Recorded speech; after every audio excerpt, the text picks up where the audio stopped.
May kasabihan po kami mga Pilipino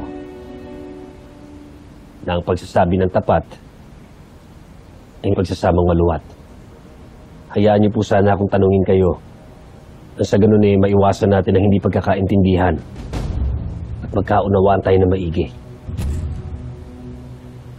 Kaya po ba tira ayaw niyo tanggapin ang aking mga regalo?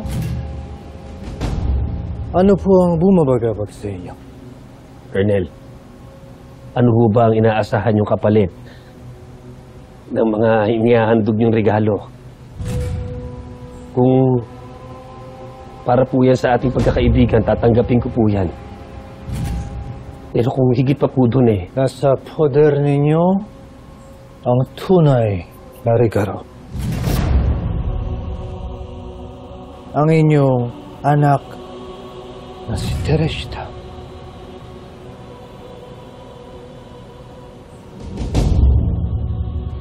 Mukhang nagkakamali ho yata kayo.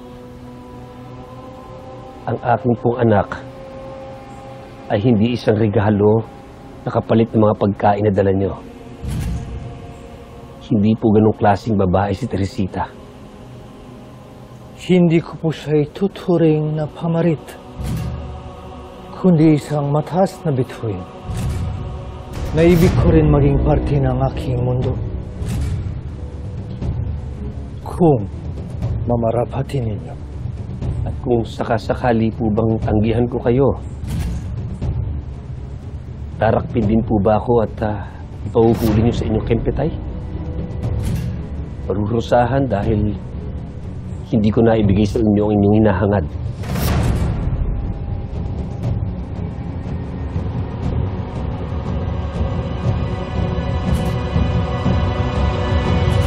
Hindi ko maunawaan kung bakit dito pa tayo dinala ng ating mga paa sa kanyang kuta. Hindi ko lubos maunawaan ang kamalasang ito. Ginoo, bakit ho hindi mo na lang sabihin sa kanya ang totoo? Sa panahon ho ngayon na nagkakahiwalay na mga magpapamilya dahil sa digmaan, pihadong ikatutuwa niya ho yun. Hindi mo ba ako narinig?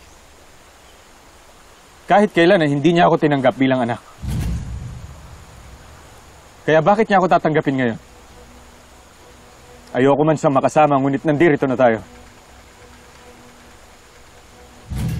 Kailangan ko rin ang kampong ito.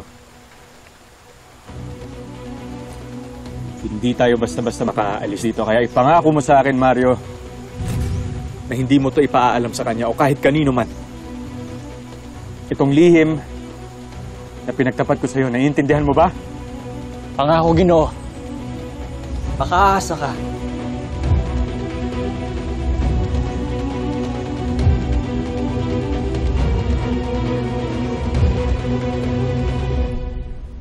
Ngunit bakit ninyo iniisip na kayo ay aking ipadaraki pati pakukulong? Tanging mga kaaway ramang ng bansa ang aming pinarurusahan. Hindi po ako magtatanim ng hinanakit, raro na kung babae ramang ang dahiran. Hindi po ganun ang aking ugali, na ipirit ang aking sarili, raro na kung ayaw ninyo sa akin. Hindi naman po sa ayaw ko sa inyo. Pero mas mahalago po sa akin ang kaligayahan ng aking anak. Huwag ramang po na nakasararay ang kanyang kaligayahan sa isang raraki na pinaghahanap ng aming kempitay ngayon. Hindi po makabubuti kay Teresita. Kaya sana po ay hayaan niyo ko patunayan ang aking sarili sa inyo, anak. Handa ako manuyo ng tapat at maghintay. Klaro na sa babaeng nais kong makasama habang buhay. Kahit na maghintay kay wala kang aasahan sa akin. Shh! Sinabi ng manahimik ka. Kundi mananagot talaga kayo sa akin. Umahanga po ko sa inyong pagiging matapat. Ngunit, ayokong umasa kayo at sumama ang loob niyo sa akin kung sakasakaling hindi ko maibigay sa inyo ang inyong ninanais. Huwag kayo mag-arara.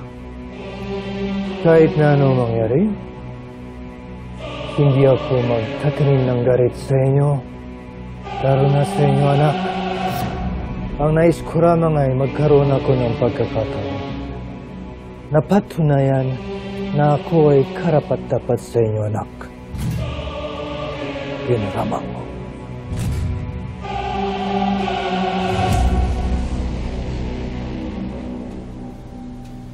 Paumanhin, Colonel. Ngunit pumapayag kami ni Julio na suyuin niyo ang aming anak. Tignan mong iyong mama. Talagang nakagagawa ng paraan para lang ipilit ang nais niya. Maraming salamat, Mrs. Borromeo. At pinagbigyan niyo ko ng iyong asawa. Wala namang masama kung pagbibigyan natin si Colonel Julio. Lalo't hindi naman niya pinilit si Teresita at lalong hindi niya naman tayo parurusahan. Kung sakaling mabigo siya, Hindi po talaga. Maraming salamat, Mrs. Borromeo. At pinagbigyan niyo ko ng iyong asawa.